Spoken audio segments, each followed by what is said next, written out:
Some people never get the opportunity to live vicariously through their children. I, like my son Doug, am fortunate enough to have him play in college. I coached him and his sister Franny very hard when they were little. Both watched closely as I played in amateur-level soccer leagues. My weekends were devoted to their soccer tournaments, at which they were both stars. On weekdays, I drove them to and from practice and skills and drills at any park that wasn't being used. They played sports every month of the year, but soccer was something they really excelled at. Also, my wife Shay wanted them to be so absorbed in sports that they would have a hard time engaging in more risky activities. At first glance, it worked.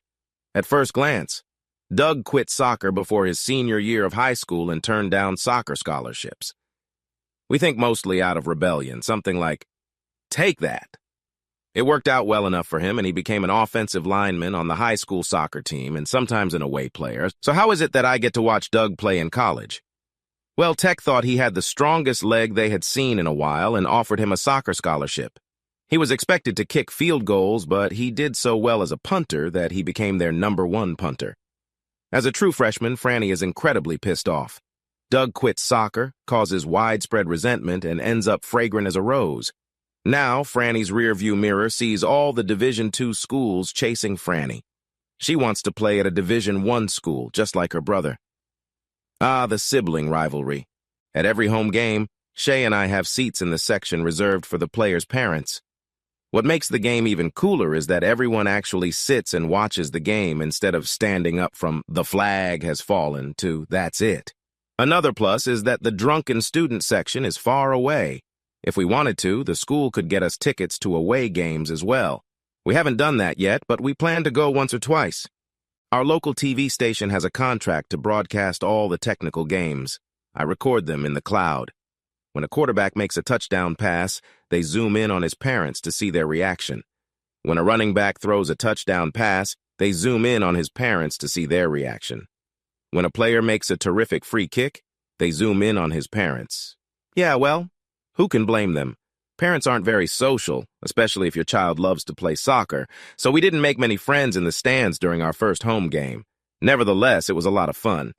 Although my short business trips have never been a concern for me, the upcoming product launch was scheduled for a weekend in another state. I had to miss the game, but I planned to watch it later in my hotel room. I would have preferred to be at the stadium, but work pays the bills and a player's scholarship doesn't cover all the expenses. Shay and I met shortly after graduating from college. Our companies sent us to the same seminar. Our first meeting went off without incident. "Brock Zellman, aren't you related to Charles Zellman?" the attractive brunette asked, glancing at my name tag. "Well, Shay Wilson, not that I know of. I assume you've met him?" I tear my gaze away from her chest and the name tag next to it. "He was actually a year older than me in high school. Just thought with your unique last name, we might have a chance." She smiled. "Maybe we should have a drink tonight, and I can find out if you're related to Ann or Nancy Wilson." I smiled back. "Nice touch. Of course, I'll meet you after the last session in the hotel lobby after visiting the ladies' room." Later, as I stood in the hotel lobby wondering if Shay had confused me, one of my coworkers at work spoke to me. He was engrossed in the latest gig, so I feigned interest. Out of the corner of my eye, I noticed Shay. "Sorry to interrupt you, but my buddy's here." "No problem, Breeze. I'll see you tomorrow." "Hey, Shay, you ready to go?" "Breeze?" "Yeah, it's a combination of my first and last name. I've heard it my whole life, so it kind of stuck with me." "Well, Breeze, you offered to buy me a drink. Let's go. It's corny, but we really hit it off that night." After a gentle kiss on the lips, I wanted more, but it wasn't until months later and after a few dates. It was well worth the wait. There was nothing unusual about our courtship and marriage. Her parents seemed to like me, and my parents seemed to like her. Since the family budget was limited, it was a small event with about 40 people attending. We chose a starter home located about halfway between her office and mine. 2 years later, we hosted Doug, and even less than 2 years later, Franny showed up. Since this was the first and only time I had ever been married, I had no doubt there would be arguments. We could find the silliest reasons to fight. There wasn't enough money. There wasn't enough time. I should have consulted with Shay first. Why am I bothering her with this? We went out of our way to piss each other off until the dust of the fight settled.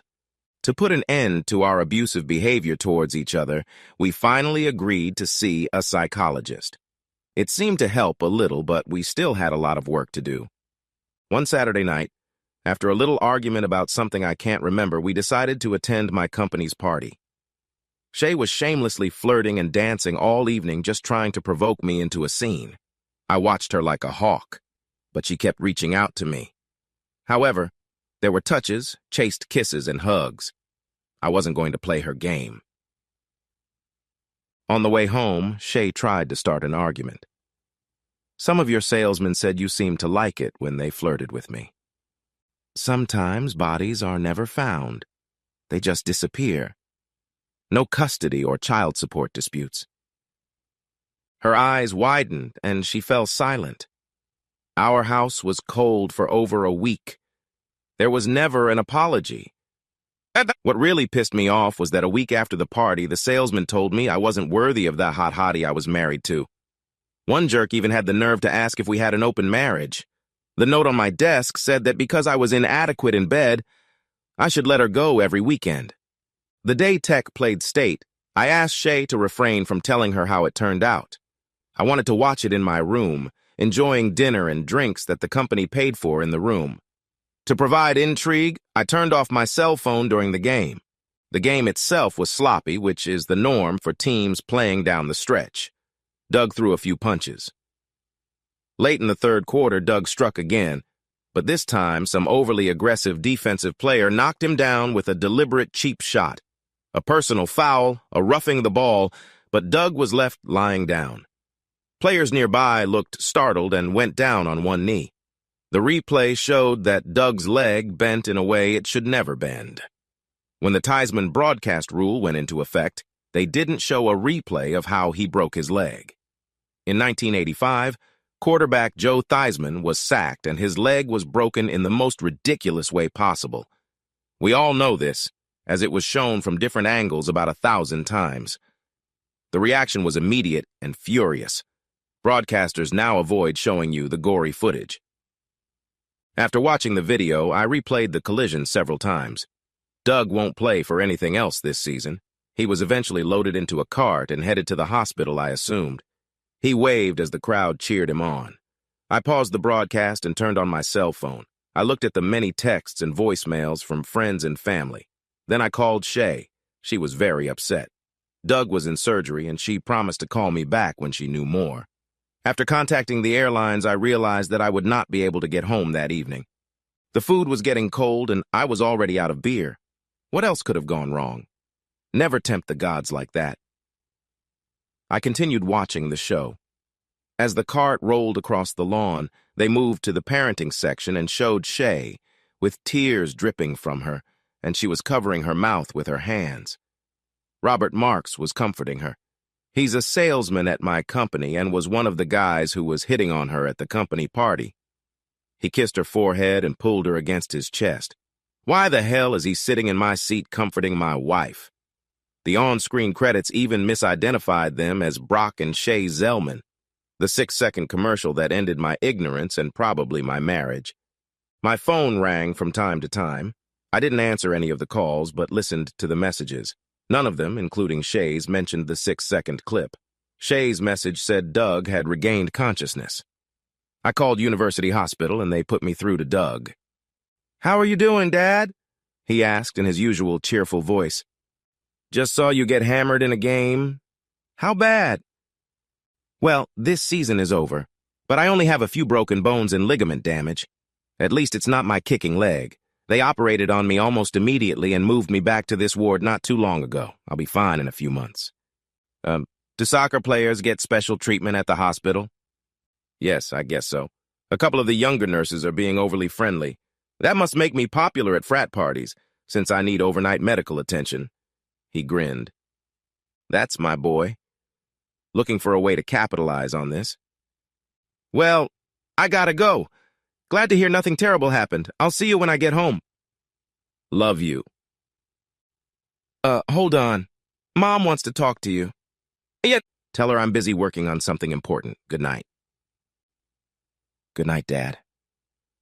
My heart was still racing. Sometimes you see a kid get hit and can't walk anymore. I dodged that bullet. I turned my phone off again. I had no desire to talk to anyone else tonight. The company I work for makes data storage devices and search software to track movements using GPS. Most often, they use this for tracking or mapping. Nowadays, almost all cars send out a signal that is picked up by our software. You can detect a change in their global location and then calculate how fast they did it. By correlating GPS readings with known highways, you'll know how traffic is moving. The mapping doesn't depend on a single vehicle, but combines all traffic moving in that direction. Repeat this for all roads in all directions, and you begin to realize how much storage is required. All that is recorded is just a device ID, coordinates, and a date and timestamp. If you think about it, it's pretty simple. Law enforcement uses it to locate people at crime scenes. How do I know that? I worked on the team that wrote the software. When it came time to act, I decided to play detective before the data was archived. I've done this countless times. When the police are called, we cross-check the devices in the time leading up to the crime. Cars that drive slowly through a neighborhood and then return a day or two later on the same day the crime was committed are usually scrutinized. Cars that have never been stopped at a home before and then something bad happens to them at that time are also scrutinized. Tools like these make it easier to identify potential suspects. There are several lawsuits going through the courts claiming that this violates someone's right to privacy. Most of them have lost because it is not really that much different from eyewitness testimony. Having the exact global coordinates of my house, I began searching for all GPS signals in the vicinity of that location, starting at about 2 a.m. on Saturday. As you might expect, there was little activity at this time of day. Around 8 a.m., the database detected a new device and almost immediately a second device. The first likely belonged to Shay's car and the second to her cell phone after it disconnected from her home Wi-Fi. By collecting data from both devices into a temporary database, I learned where the devices had moved since then. Shay's car stopped moving at about 8:30 a.m., but her cell phone was still moving. After collecting this data, I began to record the device's movement through the streets and buildings. What I discovered made my blood boil. Her car had stopped in front of a house owned by Robert and Teresa Marks. Her cell phone stayed there until about 11 a.m., and then she went to the soccer stadium on the campus of the University of Technology. So she threw her own little party at the Marks residence. Maybe they were just betting on the game and looking at the stats. Right? It's my turn to call bullshit. About the time Doug was taken to University Hospital, Shay's cell phone went there as well, where it is currently located. I guess she'll need a ride to pick up her car. On a sudden impulse, I decided to map out all the movements of Shay's car over the last week. It was all I could find without resorting to archival databases. I discarded everything but the stopping points, and the picture was disgusting. As expected, she drove to work. Stopping briefly must have been at stoplights. Stopping at the grocery store after work was not surprising. Stopping at the Marks house on Wednesday from noon to 1:30 p.m. infuriated me. Armed with what I now knew, I sent several emails to various firms specializing in tracking people.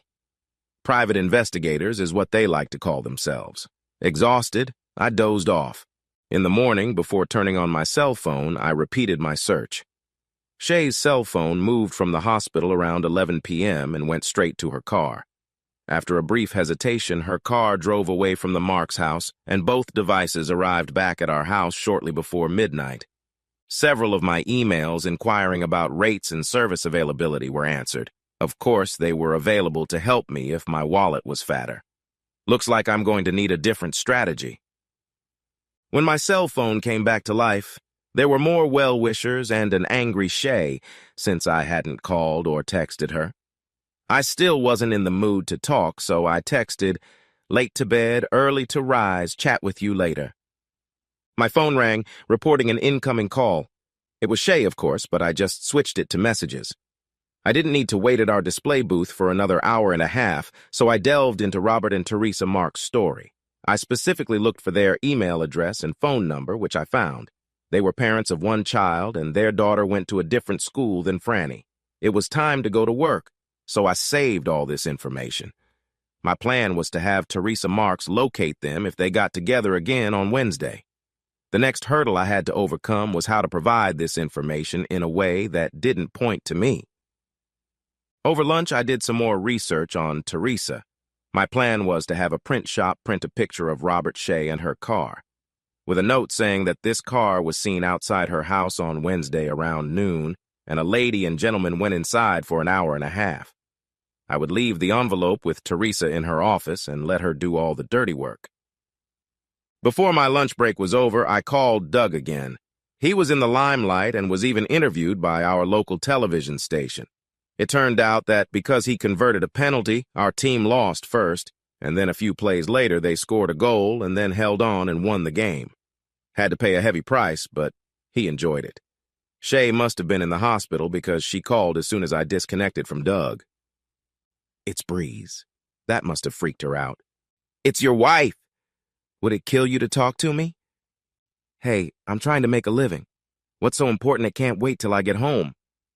There was a pause. I just miss you, and it was really hard when Doug got injured. Well, he seems to be doing okay. My lunch break's coming to an end. I'll call you from the airport later tonight. I didn't wait for an answer and ignored the immediate follow-up call. I should probably tone it down or she might not repeat her date on Wednesday. I really want Teresa to look into this, as I don't think I could avoid jail time if I interfered. I prepared an envelope for Teresa and mailed it on my way to the airport. The fact that I arrived close to midnight on Sunday gave me an excuse to spend very little time with Shay. Monday morning she left for work before I got up. Since I had some free time, I stopped by University Hospital and visited Doug. There were too many signatures on his cast to count. His current girlfriend, whom I had never met, was anxious to get him away from ingratiating cheerleaders and nurses. Later that day, Shay texted, "What time are you coming home tonight?" I replied, "Lots of paperwork because of work, so don't wait up and eat without me." When I got home around 9 p.m., I realized that Shay was pissed. I figured that if I kept her in this mood, she would seek comfort in Robert's arms again. Our conversation was dominated by my ramblings about imaginary work problems, my boss and clients, and finally Shay said she was going to bed. On Tuesday, Franny sent me a text saying she had received an invitation to visit the campus. It worked out perfectly, and I replied that we should go out and celebrate tonight. When we got home, it was about 10 p.m. and everyone was exhausted. Once again, I didn't get to spend time with Shay. Wednesday morning brought mixed emotions. I wanted to believe that Shay would never cheat, but that was tempered by the desire for Teresa to catch her in the act. Unlike the previous few days, there were no messages from Shay.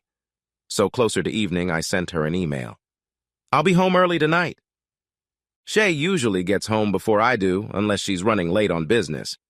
When Franny got home from practice around 7 p.m., she looked around. "Where's Mom?" "I'm not sure. I haven't heard from her today. I sent a text earlier, but I didn't get a reply." "That's even better. She's been a real bitch lately. You guys okay?" "I don't know. Bitchy doesn't really describe it." "What do you want for dinner?" "I've got some protein dishes, so don't worry about me." I dialed Shay's number and left another voicemail. Franny went to bed at her usual time. I started to get worried and sent another text message. There was still no response. I connected to the database again and verified that Shay's car had arrived at the Marks' house a few minutes after noon.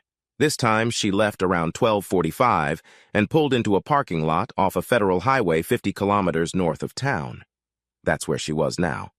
Franny left early as she had weight training before school. None of my calls or messages were answered by Shay. Mixed feelings again. On my way to work, I stopped by to see Doug. His girlfriend was there again. No, he hadn't heard from his mom lately. He was thrilled to be discharged today. Around 10 a.m., I was called to the front desk where a man was waiting to talk to me. Nate Bellows introduced himself as a detective. They found Shay's car, and she was locked in the trunk. She was taken to Mercy Heart Hospital. Throughout all of this, I had to answer the usual, "Where have you been?" type questions. Eventually, Detective Bellows got bored and wished me luck. The way he said it led me to believe there was more to the story. Trying to act out the concerned husband scenario, I took some more personal leave and went to Mercy Heart Hospital. Shay wasn't in the room when I arrived, so I waited in the area reserved for relatives. A couple of nurses chuckled. I think the husband did it. Probably, but you have to give him credit. I've never seen anyone get painted like that, and now we have two of them. Were they talking about Shay and Robert? Now I really wanted to see her. When they took Shay back to her room, I couldn't help myself. I laughed. She was painted blue from head to toe. I was told it was printer's ink. It would wash off eventually. The hospital staff did what they could, but only with time could it go away completely. She had to undergo several sessions of rubbing alcohol and solvent. Gradually, it was supposed to go away. Complementing her new look was a 5-inch red spot on her forehead. The nurse called it a crude tattoo. A knife had carved the letter A into her skin, and then some red ink had been applied to the wound. Crude, but effective. Shay claimed her car had been stolen. I noticed the nurse roll her eyes. "I look terrible," Shay sobbed. "But at least you're alive. Where were you when it happened? What time was it?" My questions were ignored as Shay continued to cry. Her medical records were hanging on the door, and I glanced at some of the pictures. I almost laughed again. She also had a big red A on her chest. It was about 30 centimeters in size. Same with the knife and the red ink. As I walked out into the hallway, one of the nurses said to the other, "And she looks just like her boyfriend. He was brought in this morning a few hours after her." "Boyfriend?" the other nurse asked. "Well, that's what we're guessing. You know different last names, but they both wear wedding rings." I wandered the hallways looking for the room where Robert Marks was. He had no visitors. Shay had no other injuries. However, both of Robert's legs were in a cast. Don't I love it when things come together? It was a very productive day. There was a story on the local evening news about a break-in in which the homeowner's legs were broken and he was found covered in blue paint. Crime Stoppers was willing to pay for any information that would help arrest the perpetrators of this dastardly deed. When I called University Hospital, Doug was no longer listed as a patient with them. I decided again that I needed to know. I'll contact him when I run out of money. Franny came in at the usual time. Without Mom again? Yes and no. She's a Mercy Heart patient. Apparently her car was stolen. They painted her blue and then painted a little scarlet A on her forehead and a big scarlet A on her chest. Like that novel about Puritans and adultery? That's what I'm guessing. There's a guy in the same hospital also painted like that. They found him at his house. Your mom claims her car was stolen, but I don't believe it. You can go visit her. But I'm getting my act together and looking up divorce lawyers on the internet. I'm fine. Unreal. How can you sit still like this? I've had all day to think about it. She's been cheating for at least a month. I think she wanted out. I have 2 wonderful children with her, but it's time to turn the page. I wish I had a picture. She looks ridiculous. Franny perked up. Hey, I'm going to visit my mom. I just smiled. Yes, she even got her mom to show her the big red A. The photos are posted on her social media page along with the information that her lover was in a similar situation. Throwing yourself under the wheels of a bus is awesome. Mine and Shay's parents called, and I repeated the story to them about the carjacking and gave them her ward info. I even heard from Doug. He seemed oblivious to the implications. Since I no longer cared about how the Tech soccer team was doing, I convinced Franny to visit the campus that weekend. Within an hour, she had booked plane tickets, a hotel, and rented a car. Friday afternoon, before the flight, Shay texted me, "Are you coming to see me?" I just wanted to answer no, but Franny convinced me to send, "No, but your boyfriend has 2 broken legs, so maybe he needs company. He's lying 5 houses down by the elevators." After landing, I discovered that as we flew, a steady stream of missed calls had accumulated. I simply ignored the calls. I had a delightful weekend with Franny. Well, actually, I had sent her off to the soccer team on Friday night and had only received texts since then. After spending 48 hours in the company of myself, I was ready to go home. I spent some time making an appointment to start the divorce process. Saturday night, I watched the Tech game. Glad I did. Doug got more airtime than all the previous games combined. They even did an interview with him in his hospital room. His girlfriend is having a tough time holding down that position.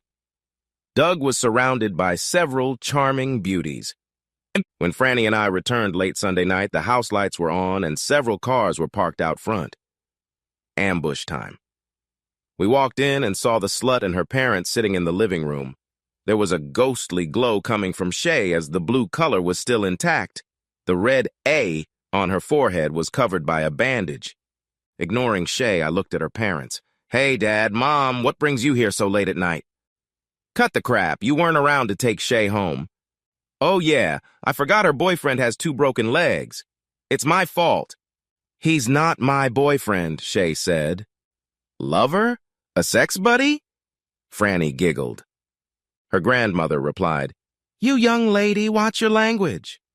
Franny was delighted. Shay jumped up and I thought she was going to slap Franny.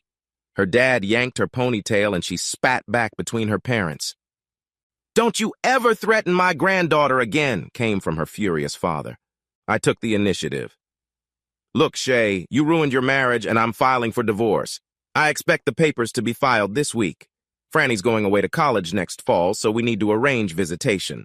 Once she's gone, I'll sell my half of the house." Just like that. To agree or not to agree. "Oh, now you want to talk. A little late for that, don't you think? I'd ask you why, but I've already realized it doesn't really matter." Shay's father intervened in the conversation. "She's going to have lawsuits. You're going to be responsible for that." Lawsuits?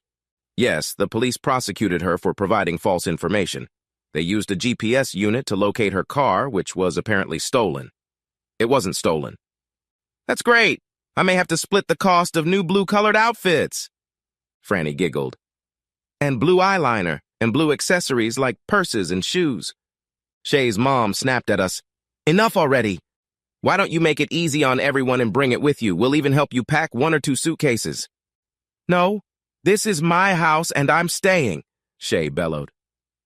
"Well, it's been a long weekend and I'm going to bed. You can sleep on the couch." I locked the bedroom door. I don't know when they left, but Shay's parents weren't home in the morning. Franny had already left. I left as fast as I could. Epilogue. The divorce papers were served to Shay at her workplace, of course. No need to be on your best behavior right now. It took a while, but we got divorced. Franny convinced the judge to allow her to stay in the house with me as primary custodian. She called Shay a bad role model. One day there was a gift from Franny waiting for me on the kitchen table. It was a t-shirt that read, "I'm almost as creative as my daughter." I wore it on the day she signed her college papers in high school. Franny was going to succeed by playing soccer for a Division I school. As expected, I had to endure several interviews with authorities. I always had my attorney by my side, as I wasn't about to let my guard down. Since Teresa's brother owns a printing company, she and he were mentioned as suspects, but no charges were ever filed. Doug recovered and began his 2nd year as the #1 player. It still amazes me that no one ever mentioned seeing Shay with anyone else at that soccer game.